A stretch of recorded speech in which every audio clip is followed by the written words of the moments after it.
أعوذ بالله من الشيطان الرجيم بسم الله الرحمن الرحيم الحج أشهر معلومات ومن فرض فيهن الحج فلا رفث ولا فسوق ولا جدال في الحج وما تفعلوا من خير جعله الله وتزودوا فإن خير التقوى واتقون يا أولي الألباب ليس إليكم جناح أن تبتغوا فضلا من ربكم فإذا أفضتم من فرض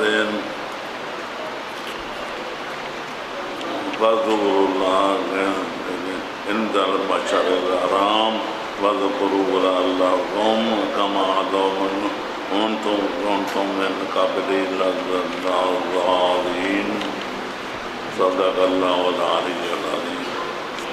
خالق کائنات کا فرمانا ہے کہ الحج مشہور معلومات، حج فرض ہے معلومات میں چند پہچانے جانے والے معنوں میں جو رجب شوال ہے، ذی القعدہ ہے، ذی الحج ہے، جو اس کے 10 دن ہیں۔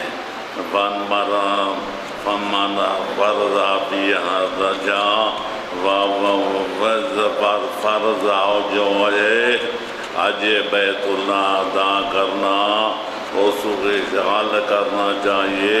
حج کے دوران عورتیں سے ہم زری نہیں کی جا سکتی، نہ جھوٹوں بہت زیادہ جا سکتا ہے، لوگوں سے جھگڑا نہیں کیا جا سکتا، لڑائی جھگڑا ممنوع ہے۔ وَمَا تَفْعَلُوا مِنْ خَيْرٍ، کو جو نیکی کرو گے اللہ سب کو جانتا ہے، اللہ جزا خیر دے گا۔ وَتَزَوَّدُوا، حج پر جاؤ تو زاد سفر اکٹھا کرو، اور یہ جان لو کہ بہترین زاد سفر وَتَقْوَى الہی ہے۔ وَاتَّقُونِ يَا أُولِي الْأَلْبَابِ، آئرہ کا منظو، اگر ڈرنا ہے تو میری ذات سے ڈرو، میری مخالفت کرنے سے ڈرو، میرے موت سے میں اعظم ہوں، میں ایک لائق نہیں ہوں کہ میری نافرمانی کی جائے۔ صدق اللہ العلی العظیم۔ حج بیت اللہ جس کے بارے میں کل عرض کیا تھا کہ اسلام کا اہم فریضہ ہے، ایک دفعہ حج کر لے گناہ سے پہنچوں پاک ہو جاتا ہے، جس طرح ماں کے شکم سے آج پیدا ہوا ہے۔ لہذا معصوم فرماتے ہیں ایک دفعہ حاجی بہت زیادہ تھے، امام محمد تقی علیہ السلام فرض پر گئے ہوتے تھے۔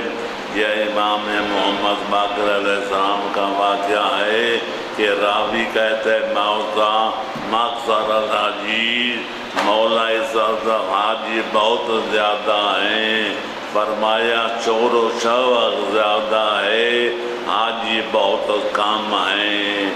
پھر راوی نے کہا مولا آپ غور نہیں کر رہے، ہزاروں کا مجمع ہے، اس سال حاجی بڑے بڑا ہیں۔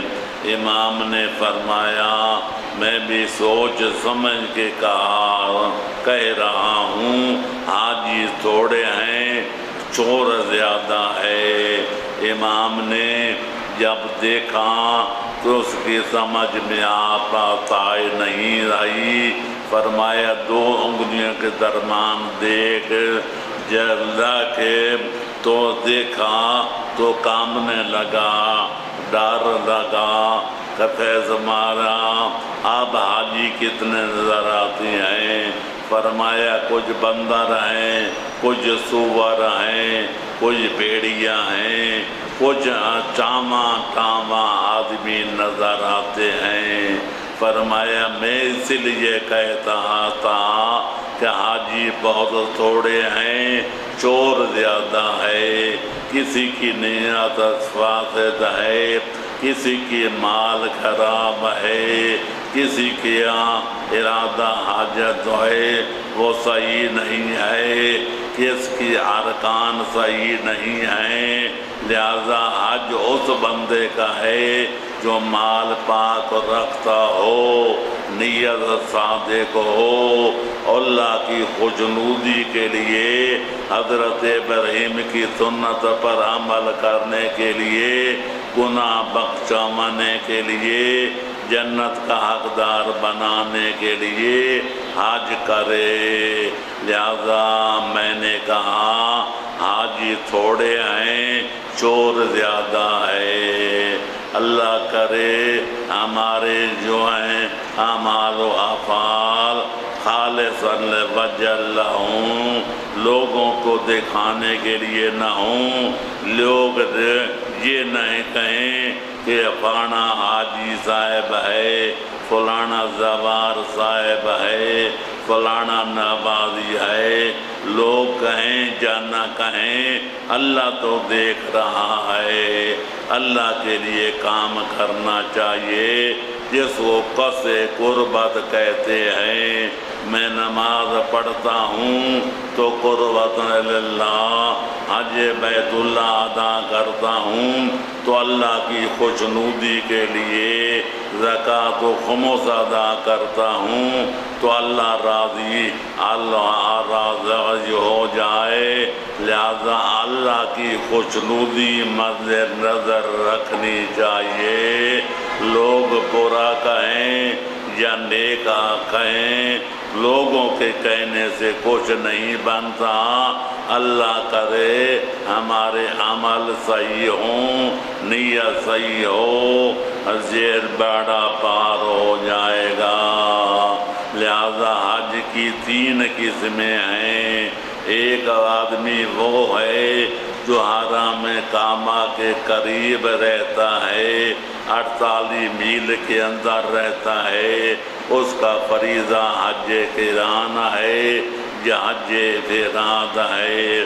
لہذا جو لوگ باہر رہتے ہیں، حدود حرم سے باہر رہتے ہیں، 48 میل سے باہر رہتے ہیں، جیسے پاکستان والے، ایران والے یا باقی ممالک والے، ان کا فریضہ حج تمتع ہے، جو سارے حجوں سے افضل ہے، اعلیٰ ہے، بلند ہے اور بالا ہے۔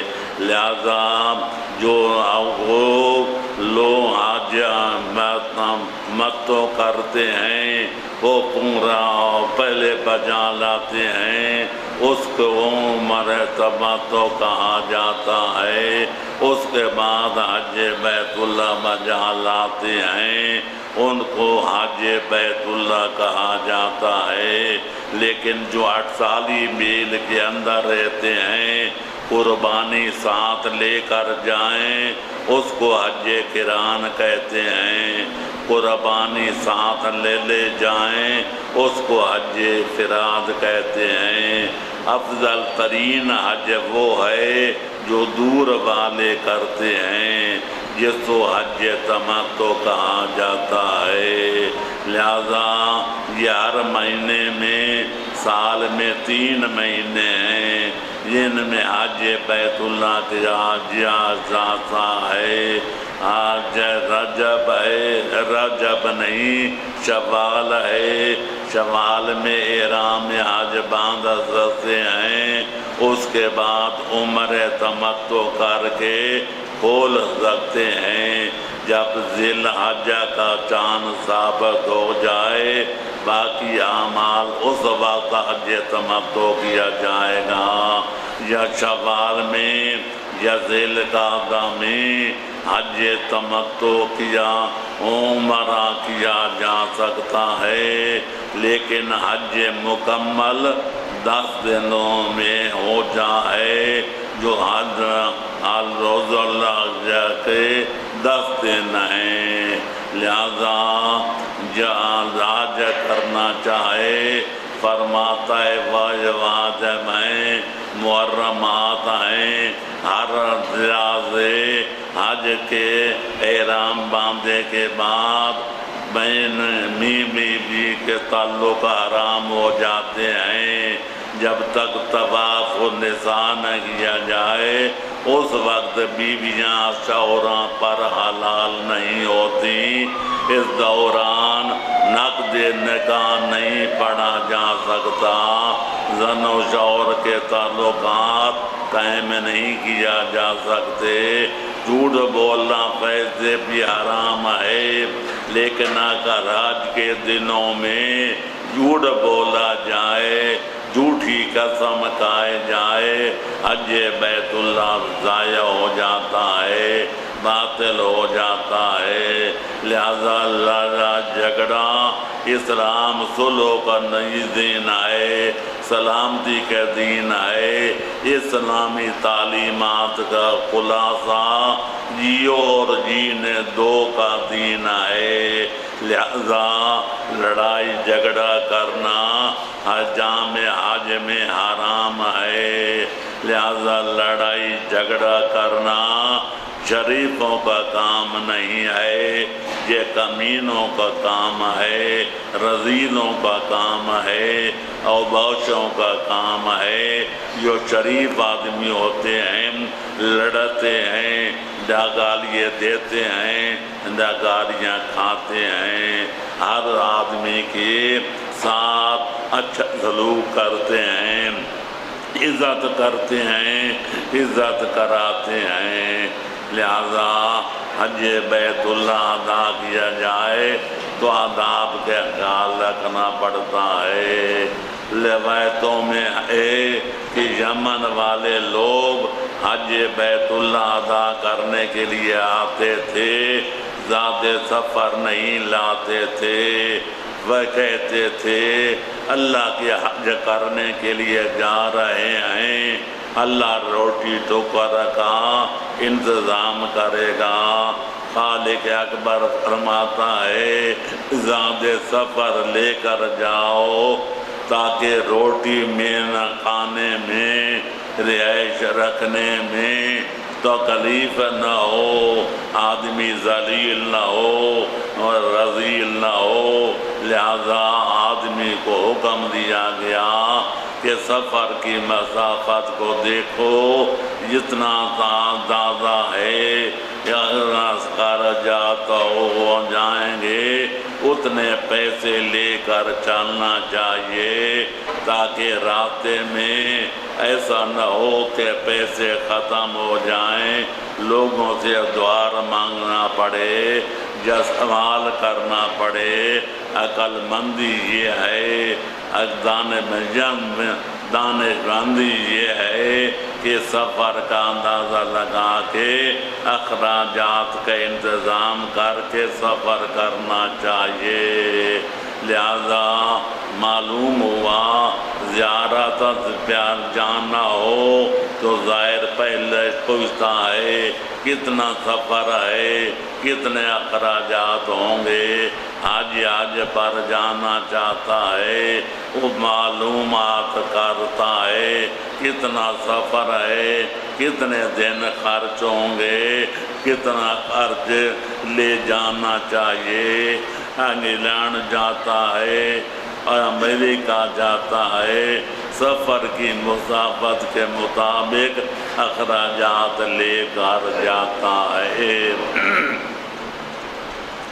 معصوم فرماتے ہیں کہ جب مرنے کے بعد قیامت کا سفر شروع ہوتا ہے، اس کی مسافت کو دیکھو، طوالت کو دیکھو، اخراجات کو دیکھو، جتنا سفر لمبا ہے قیامت آئے گی، لیکن یقین نہیں ہے کہ کس سال آئے گی، 100 سال سے بعد آئے گی، 200 سال سے بعد آئے گی۔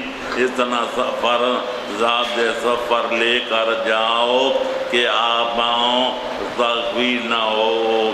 لہذا آٹے کی بوریاں لے جائیں، ضرورت نہیں، آندے گوشت لے جائیں، آٹے کے ٹھون دے جائیں، یہ گیلا جائیں، خراب ہو جائے گا۔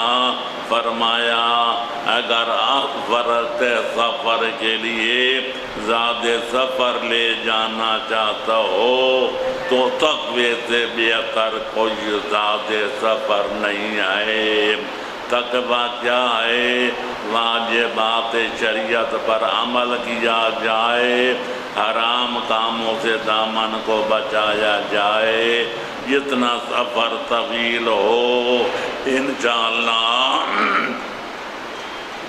ہر آدمی نے واجبات ادا کیے ہیں، محرمات سے دامن کو بچایا ہے۔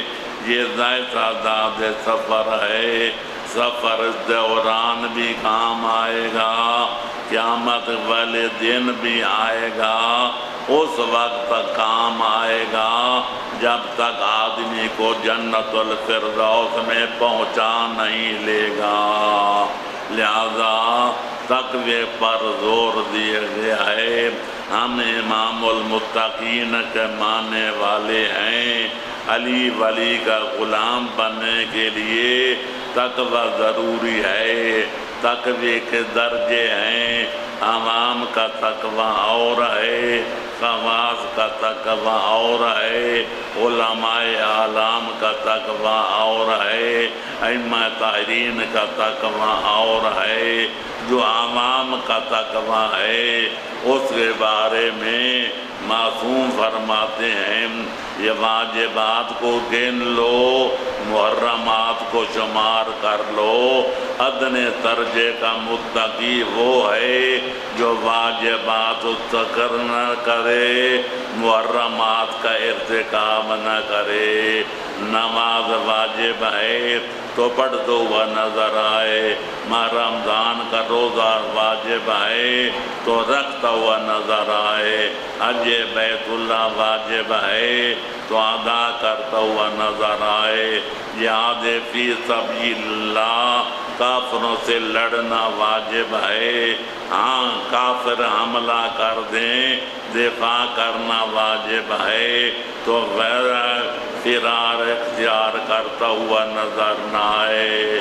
لہذا واجبات سوچ بولنا واجب ہے، پورا تولنا واجب ہے، امانت کو ادا کرنا واجب ہے، وعدے کی وفا کرنا واجب ہے۔ واجبات کو ادا کرتا جائے اور پھر جو محرمات ہیں، نماز نہ پڑھنا فعل حرام، بچے روزہ نہ رکھنا فعل حرام، اس سے دامن کو بچائے، زکوٰۃ ادا کرنا نہ کرنا فعل حرام، خمس ادا کرنا نہ کرنا فعل حرام، جہاد سے کنی کترانا فعل حرام، امانت میں خیانت کرنا فعل حرام، جھوٹ بولنا فعل حرام، وعدہ کر کے مکر جانا فعل حرام۔ حرام کاموں سے دامن کو بچاتا جائے اور واجبات کو عمل میں لاتا جائے، علی ولی کا غلام بن جائے گا۔ مولا علی فرماتے ہیں جو میرا غلام بن جائے گا میں اس کو ساتھ لے کر جنت الفردوس میں جاؤں گا۔ لہذا علی ولی کا غلام بننے کے لیے تقوی ضروری ہے۔ علی ہیں امام المتقین، علی ولی کا رعایا بننے کے لیے ایمان ضروری ہے۔ علی ہیں امیر المومنین، علی ولی ہیں امام المتقین، لہذا تقوی ضرورت ہے۔ آخرت سنوارنے کے لیے، جنت الفردوس عطا کرنے کے لیے، جہنم سے بچنے کے لیے تقوی ضروری ہے۔ تقوی کے مختلف مظاہر ہیں، نماز پڑھنا جیسے عرض کیا ہے وہ واجبات میں سے ہے، حج بیت اللہ کرنا مستطیع حضرات پر واجب ہے، واجبات کو ادا کرتے جاؤ، حرام کاموں سے دامن کو بچاتے جاؤ، پھر کہتے ہو میرا کام تھا واجبات ادا کرنا، قبولیت جانے ہر حسین کا بابا جانے، میرا کام تھا حرام کاموں سے دامن بچانا، جاگیر جنت کا پٹا جانے، اور حکیم الجنت والنار حیدر قرار جانے۔ لہذا جو شرائط ہیں وضو کے، وضو کرنا ہے، نماز پڑھنی ہے تو صحیح پڑھنا پڑے گی، شریعت کے مطابق عمل کرنا پڑے گا۔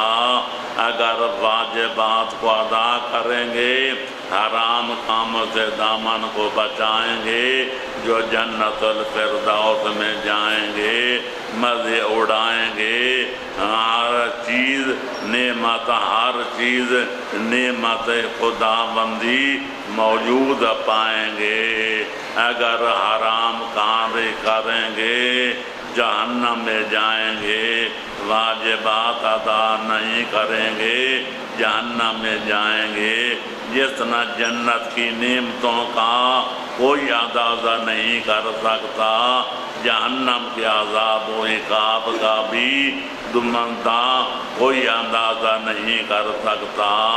جہنمیوں سے پوچھو جہنم کیسی ہے، جنتیوں سے پوچھو جنت کیسی ہے۔ اللہ کرے آل محمد کے ماننے والے جنت میں جائیں، آل محمد کے پیروکار کہلائیں، ہم کہیں یا علی ہم تو تیرے ہیں، تو حیدر قرار بھی چند قدم بڑھا کے ہاتھ پھیلا کے ہمیں گلے لگا کے فرمائے میرے جیسا امام کائنات میں کوئی نہیں ہے، تمہارے جیسا شریف غلام کوئی نہیں ہے۔ اگر علی ولی نے ہمیں غلام تسلیم کر لیا، اس کے بعد بیڑا پار ہو جائے گا، دنیا کی حاجت رہے گی، دین کا کوئی مسئلہ باقی رہے گا۔ حیدر قرار کا غلام بن جائیں گے، جہاں اللہ فرماتا ہے یوم ندعو کل اناس بامامہم، قیامت والے دن ہر بندے کا حشر نشر اس کے امام کے ساتھ ہوگا۔ جہاں امام جائے گا اپنے غلاموں کو بھی ساتھ لے جائے گا۔ اللہ کرے ہم تو دعویٰ کرتے ہیں کہ علی ہمارا امام ہے، حیدر قرار چاہیے ایسا عمل کریں، ایسا کردار پیش کریں، ایسے رفتار رکھیں کہ علی ولی بھی مان جائیں یہ ہمارا غلام ہے۔ انشاءاللہ جنت کا پٹا ہمارے ہاتھوں سے کہیں جائے گا نہیں، اور جہنم کی گرم آگ کا کوئی شعلہ ہمارے علی والوں کے قریب کبھی آباد تک کہیں آئے گا نہیں۔ وآخر دعوانا ان الحمد للہ رب العالمین۔ جناب کی خدمت میں میرا سوال ہے، عورتوں کے اعتکاف کے حوالے سے کیا حکم ہے؟ کیا وہ گھروں میں بیٹھ سکتی ہیں؟ جی، عورتیں گھروں میں بیٹھ سکتی ہیں، ان کے لیے مرد گھروں جامع مسجد کی حیثیت رکھتے ہیں۔ مردوں اس مسجد میں بیٹھ سکتے ہیں جہاں جمعہ جماعت ہوتی ہو، عورتیں گھر میں جہاں اعتکاف بیٹھ سکتی ہیں، ان کا گھر ان کے لیے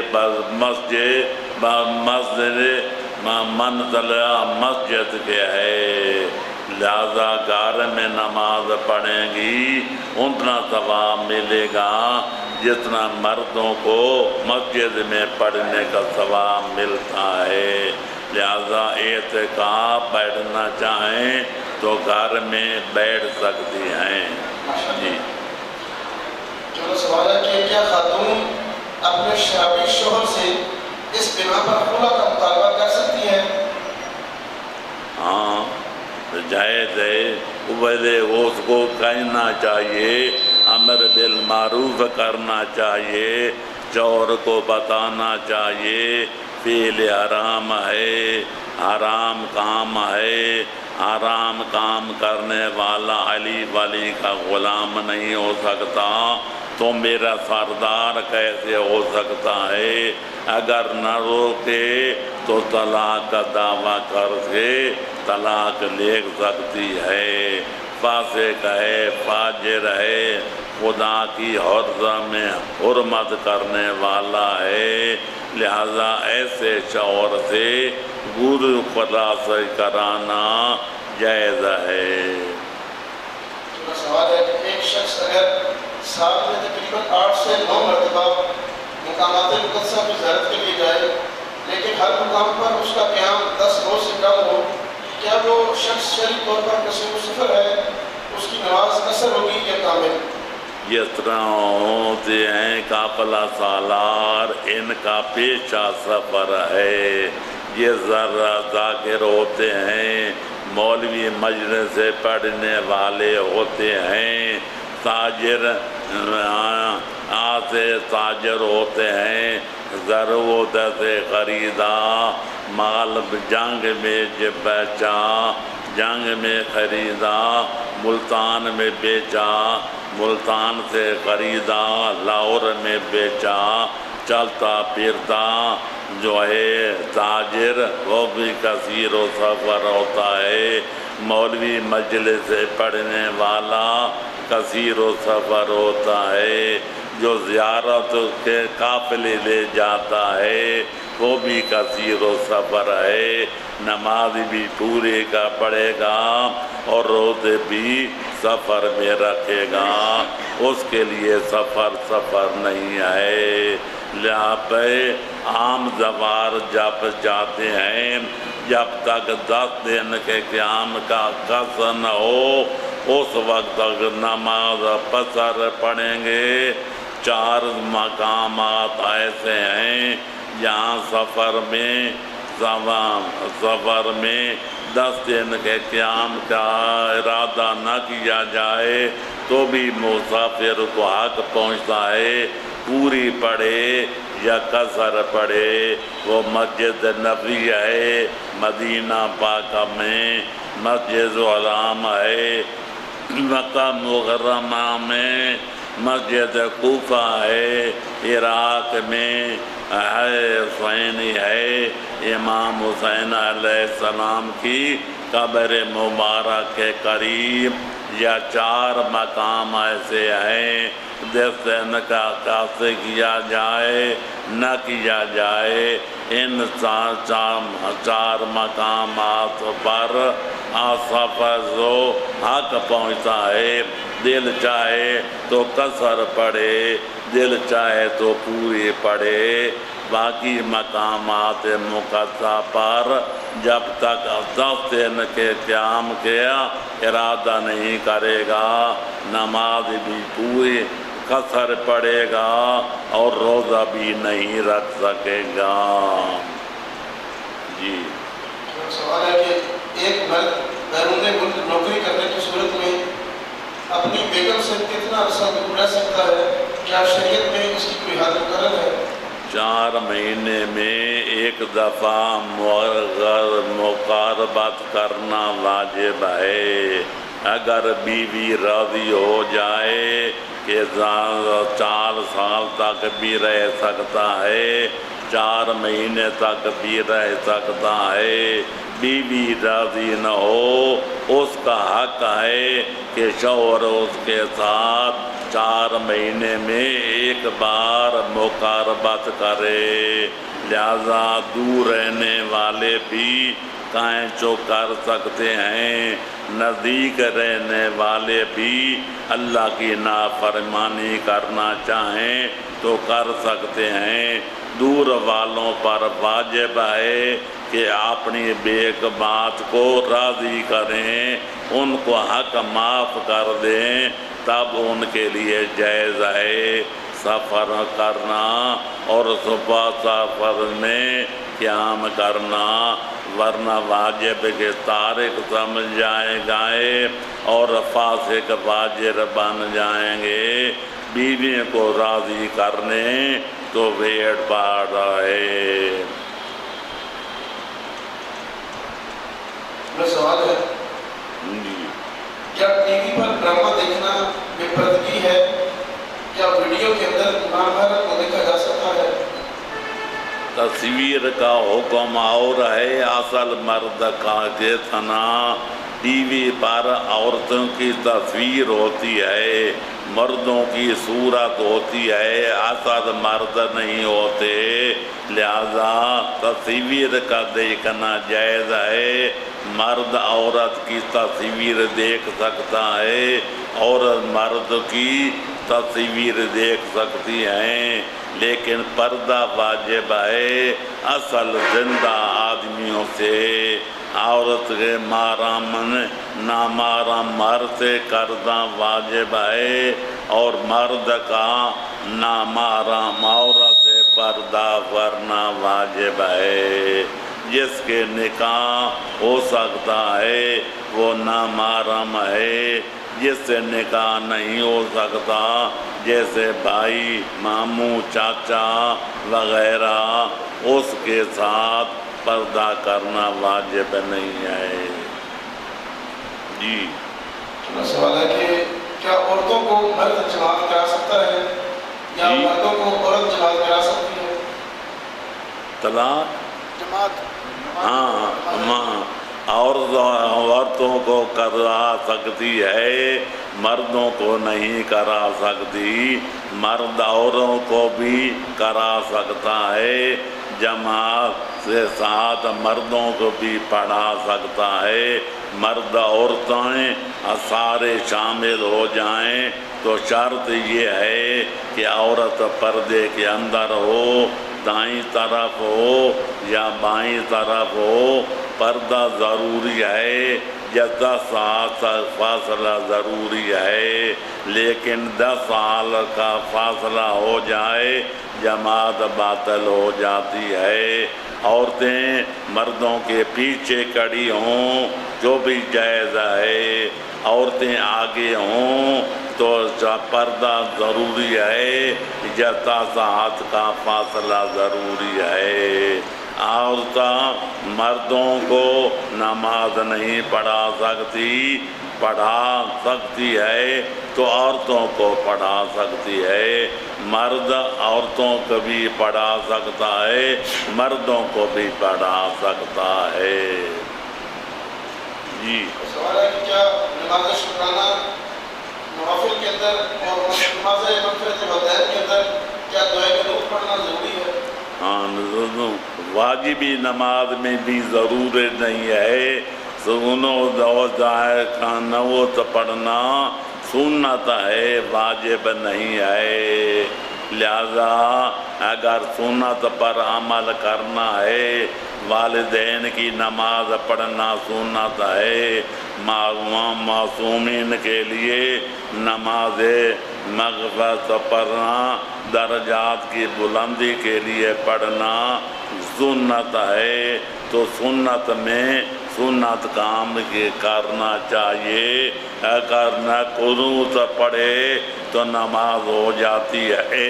واجبی نماز میں بھی قنوت پڑھنا سنت ہے، واجب نہیں ہے۔ قرآن پاک میں جہاں سجدہ کا حکم آئے اس کا کیا طریقہ ہے اور کیسے ادا کیا جائے؟ 4 مقامات پر سجدہ واجب ہے۔ 21ویں پارے میں، 27 پارے میں، سورۃ 32ویں پارے میں 4 مقام بات پر سجدہ کرنا واجب ہے۔ اس کے شرائط وہ نہیں ہیں جو باقی سجدے کے لیے ضروری ہیں۔ 7 اعضاء کا ٹھکانا واجب نہیں ہے، پہچانی کا زمین پر رکھنا ضروری نہیں ہے، قبلے کی طرف منہ کرنا ضروری نہیں ہے، بس پہچانی دیکھ دے، اللہ کے سجدے کی شکل بنا لے، بیٹھا ہو یا اٹھا ہو یا کھڑا ہو سجدہ کر سکتا ہے، دعا پڑھ سکتا ہے، دعا مرنا مستحب ہے، اگر دعا نہ آتی ہو ذکر خدا کر سکتا ہے، سبحان ربی الاعلیٰ بھی پڑھ سکتا ہے، سبحان ربی العظیم بھی پڑھ سکتا ہے، درود بھی پڑھ سکتا ہے، جو استغفار بھی پڑھ سکتا ہے۔ آخری سوال ہے کہ عورت حج پر جائے اور ارکان طواف وغیرہ کی ادائیگی کے دوران حیض آ جائے، باقی ارکان کے لیے وقت نہیں بچے گا تو وہ کیسے ادا کرے؟ یا اگر وقت بچتا ہے حج کا تو باقی تا پاک ہوگی تب جا لائے گی، وقت تھوڑا ہے، حج کے احکام ختم ہو جائیں گے تو نئے بنائے گی، کسی مرد کو اس کے اعمال کرے گا، انشاءاللہ اس کا حج قبول ہو جائے گا۔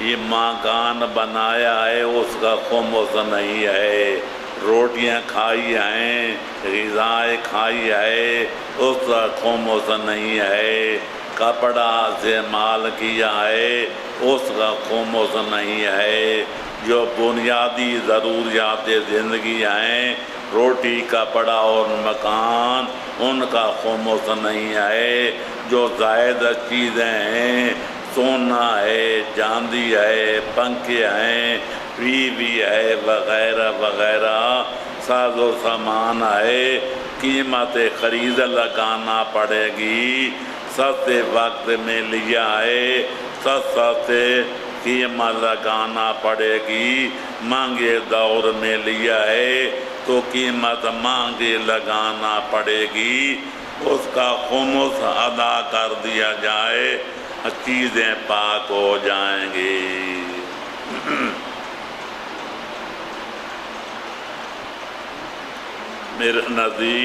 میرے نزدیک سام امام غیبت کبریٰ کے دور میں معاف ہے، سام سعادات ادا کرنا واجب ہے، سعادات میں غریب موجود ہیں، بے بغان بھی ہیں، یتیم لڑکے بھی ہیں، لڑکیاں بھی ہیں، ان کی کفالت کرنا، ان کے نان نفقے کا انتظام کرنا علی ولی کے غلاموں کا فرض عین ہے۔ روزے کی حالت کے اندر کیا انسان خون نکلوا سکتا ہے؟ ہاں، روزے کی حالت کے اندر مجبوری کی تحت خون نکالا جا سکتا ہے؟ ہاں، کوئی حرج نہیں، خون دیا جا سکتا ہے، لیا بھی جا سکتا ہے، لیکن نہ کھانا پینا صادق نہیں آتا، لہذا روزے پر کوئی اثر نہیں پڑتا۔